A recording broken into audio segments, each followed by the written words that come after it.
Yeah, great performance. Very different.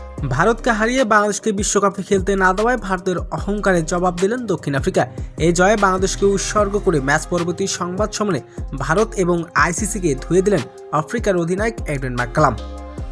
দর্শক, বিশ্বকাপে super 8-এ ভারতকে হারিয়ে দিল দক্ষিণ আফ্রিকা। ম্যাচ লড়াইয়ের পরেও ঝড় তুলেছে সংবাদ সম্মেলনে। ভারতকে বড় ব্যবধানে হারিয়ে দক্ষিণ আফ্রিকার অধিনায়ক সরাসরি অভিযোগ তুলেছেন আইসিসি এবং ভারতের বিপক্ষে। তার মতে এই জয় তাদের নয়, বাংলাদেশকে খেলতে না দেওয়ায় মুখ্য জবাব দিলেন দক্ষিণ আফ্রিকা। দর্শক, হাই ভোল্টেজ ম্যাচে টসিতে আগে ব্যাটিং করতে নেমেছে দক্ষিণ আফ্রিকা। তাদের ব্যাটিং লাইন আপ রীতিমতো ইন্ডিয়ান বোলারদের পিটিয়েছেন। তবে নির্ধারিত 20 ওভারে 186 রানের বিশাল লক্ষ্য দাঁড় করায় প্রোটেক্টিয়ারা। জবাবে ব্যাটিং করতে নেমে দক্ষিণ আফ্রিকার বোলারদের তোপের মুখে পড়েন। একের পর এক উইকেট হারায় ইন্ডিয়া। তবে শেষ পর্যন্ত 111 রানে অল আউট হয়ে যায় তারা। শেষ পর্যন্ত 75 রানে বড় ব্যবধানে জয় পায় দক্ষিণ আফ্রিকা। তবে ম্যাচ শেষে সংবাদ সম্মেলনে আফ্রিকার অধিনায়ক এডেন ম্যাককালাম বলেন, এই জয় বাংলাদেশকে উৎসর্গ করলাম, কারণ আমাদের লড়াইটা ছিল বাংলাদেশের হয়ে।